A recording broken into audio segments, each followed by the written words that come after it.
अस्सलाम वालेकुम स्टूडेंट्स, क्या हाल है? ठीक ठाक है। तो आज हमने काउंटिंग क्वेश्चन का चैप्टर नंबर 2 फिनिश कर लिया है। उसके बाद हम शुरू करने जा रहे हैं चैप्टर नंबर 3 जिसमें rules of debit and credit. ठीक है, आज आप पूरे पढ़ना है rules of debit and credit. Rules of debit and credit. ठीक है, rules of debit and credit के बारे में जब भी आप लोगों ने पढ़ना है तो उसमें याद रखना है उसमें 3 कैटेगरीज हैं। ठीक है, पहली कैटेगरी किसकी है? एसेट्स। दूसरी कैटेगरी किसकी है? इक्विटीज। तीसरी कैटेगरी किसकी है? लायबिलिटीज की। इसकी कैटेगरीज है लायबिलिटीज की। ठीक है, 3 कैटेगरीज आती हैं। पहली एसेट्स, दूसरी इक्विटीज, तीसरी क्या है? लायबिलिटीज। ठीक है, एक बात आप लोगों ने याद रखनी है, एसेट अगर इंक्रीज हो, एसेट अगर क्या हो? इंक्रीज हो जाए। एसेट अगर इंक्रीज हो जाए तो क्या होंगे? एसेट्स डेबिट होंगे। एसेट्स क्या होंगे? डेबिट। एसेट अगर इंक्रीज हो जाए तो एसेट्स क्या होंगे? डेबिट। एसेट्स अगर डिक्रीज हो जाए, एसेट अगर क्या हो जाए? डिक्रीज, तो फिर क्या होंगे? क्रेडिट। ठीक है, इट्स मीन कि एसेट्स में पहले देखेंगे एसेट्स में आता क्या क्या है। एसेट्स, कैश क्या है आपका? एसेट है। कैश क्या है आपका? एसेट्स। उसके बाद कैश एट बैंक या सिंपल बैंक कह रहे हैं, बैंक भी क्या है आपका?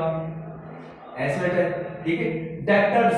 अब डेटर्स वो कर्जे हैं जो हमने लोगों से वसूल करने होते हैं। डेटर्स क्या है? वो कर्जे जो लोगों से, यानी आप लोगों ने चीज उधार पे बेची है या आपने किसी को उधार दिया, आपने क्या किया? चीज उधार पे बेची या आपने क्या किया? किसी को उधार दिया, तो वो क्या है? आपके डेटर, क्योंकि आपने उसे रिसीव करना है, आपने उसे वापस लेना है, वो रिसीवेबल है, तो यह डेटर कहते हैं। दूसरा नाम इसका क्या है? Account receivable. दूसरा नाम क्या है इसका? Account receivable. दूसरा नाम क्या है इसका? Account receivable. यानी वो कर्जे जो आप लोगों ने अभी वापस लेने हैं। बिल रिसीवेबल भी क्या है आपका? एसेट है। बिल रिसीवेबल भी क्या है? आपके एसेट्स हैं। ठीक है, उसके बाद बिल रिसीवेबल के बाद क्या है? मशीनरी, ये क्या है आपका? एसेट्स। प्लांट, ये भी क्या है आपका? एसेट्स। उसके बाद फर्नीचर, एसेट्स है। उसके बाद ऑफिस इक्विपमेंट, एसेट्स है। उसके बाद लैंड, एसेट्स है। बिल्डिंग क्या है आपका? एसेट्स। उसके बाद प्रीपेड एक्सपेंसेस, वो एक्सपेंसेस जो क्या किए आपने एडवांस में अदा कर दिए। प्रीपेड एक्सपेंसेस कौन से हैं? ऐसे एक्सपेंसेस जो आपने क्या किया? एडवांस में अदा कर दिए, वो क्या है? वो भी क्या है आपका? एसेट्स है। प्रीपेड एक्सपेंसेस भी क्या है आपका? एसेट्स। उसके अलावा आउटस्टैंडिंग इनकम, कौन सी इनकम है? आउटस्टैंडिंग इनकम, ये भी क्या है आपका? एसेट्स है। आउटस्टैंडिंग इनकम भी क्या है आपका? एसेट्स। ठीक है, तो ये चीजें जब इंक्रीज होंगी तो ये क्या हो जाएंगी? डेबिट। जब ये डिक्रीज होंगी तो क्या होंगी? क्रेडिट। ठीक है, सपोज आप लोग क्या करते हो? आपने कैश रिसीव की है फलां बंदे से, तो कैश क्या हो जाएगी? डेबिट। कैश क्या हो जाएगी? डेबिट। आपने फर्स्ट किया डेटर से कैश वसूल करनी है। किससे कैश वसूल करनी है? डेटर। डेटर भी क्या है आपका? एसेट्स। ठीक है, डेटर से आपने कर्जा लेना था, आपने उससे कर्जा ले लिया, ये एसेट्स क्या हो जाएगा? कम। डेटर क्या हो जाएगा? क्रेडिट। और कैश क्या हो जाएगी? डेबिट। आपने कैश डिपॉजिट करवाई है बैंक में, आपने क्या किया? डिपॉजिट कराई है कैश बैंक में। ये देखो कि आपने deposit cash into bank, deposit cash into bank. अब दो चीजें हैं, पैसे कहां चले गए? बैंक में। बैंक में क्या है आपका? एसेट। बैंक में क्या है आपका? एसेट है, तो बैंक क्या हो जाएगा? डेबिट। बैंक अकाउंट क्या हो जाएगा? डेबिट। टू क्रेडिट क्या हो जाएगा? क्या जा रहा है? Cash.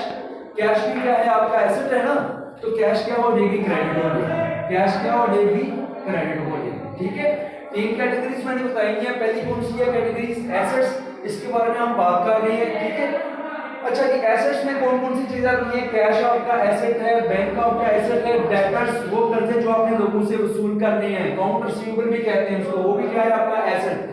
Bill receivable, bills of exchange, जब आप लोग ड्रा करते हो तो बिल रिसीवेबल एसेट बनता है। जब आप लोग बिल्स ऑफ एक्सचेंज ड्रा करते हो तो क्या बनता है, आपका एसेट बन जाता है।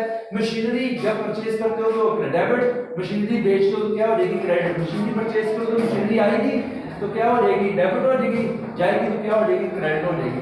प्लांट है, एसेट है, फर्नीचर एसेट है, ऑफिस इक्विपमेंट, ठीक है। ये जो आप लोग ऑफिस की अलमारी वगैरह खरीद लेते हो, ऑफिस का टाइपराइटर खरीद लेते हो, कोई कंप्यूटर ऑफिस के लिए खरीद लेते हो, तो ये सारे क्या है आपके ऑफिस इक्विपमेंट है।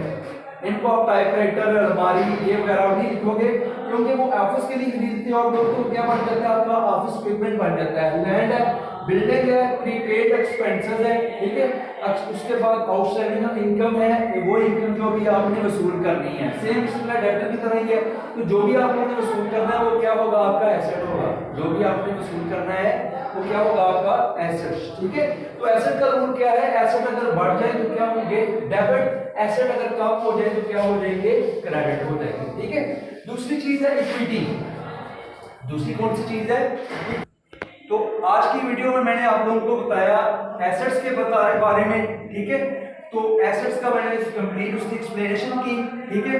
कल इंशाल्लाह नेक्स्ट जो वीडियो होगी उसमें आपको इक्विटीज और लायबिलिटीज के बारे में बताया जाएगा, ठीक है, नेक्स्ट वीडियो में। आज की वीडियो में वैसे इक्विटीज के बारे में रूल यही है कि इक्विटीज अगर बढ़ जाए तो क्या होती है, क्रेडिट, अगर इक्विटीज कम हो जाए तो क्या होती है, डेबिट। लायबिलिटी का भी सेम वही रूल है, लायबिलिटी अगर बढ़ जाए तो क्या होती है, क्रेडिट, लायबिलिटी अगर कम हो जाए तो क्या होगी, डेबिट। लेकिन इस वीडियो में मैं सिर्फ ये जो एसेट्स हैं उसकी एक्सप्लेनेशन कर रहा हूँ एक्सप्लेनेशन, ठीक है। एसेट्स के बारे में मैंने आप लोगों को बताया, तो नेक्स्ट वीडियो में इक्विटीज और लायबिलिटीज के बारे में बताऊंगा।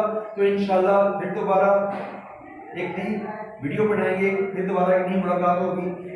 दुआ में याद रखिएगा। अल्लाह हाफिज। पाकिस्तान जिंदाबाद।